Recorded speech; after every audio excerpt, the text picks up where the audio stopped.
বিচারক হিসেবে দুর্নীতি ও বিদ্বেষমূলক বেআইনি রায় প্রদান ও জাল রায় তৈরির অভিযোগে শাহবাগ থানায় দায়ের করা মামলায় সাবেক প্রধান বিচারপতি এবিএম খায়রুল হকের ৭ দিনের রিমান্ড মঞ্জুর করেছে আদালত। সকালে ঢাকার অতিরিক্ত chief metropolitan magistrate Mohammad Sanaullah এই মামলায় তাকে গ্রেপ্তার দেখানোর পর রিমান্ডের আদেশ দেন।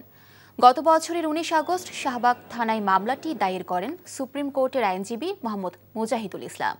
মামলার আবেদনে মুজাহিদুল ইসলাম সংবিধানের ত্রয়োদশ সংশোধনী বাতিলের রায়ে জালিয়াতির অভিযোগ এনেছিলেন।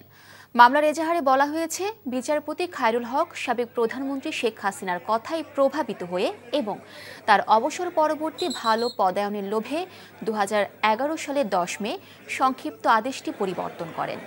২০১২ সালের ১৬ সেপ্টেম্বর উক্ত আপিল মামলার পূর্ণাঙ্গ রায় প্রকাশ করেন তিনি।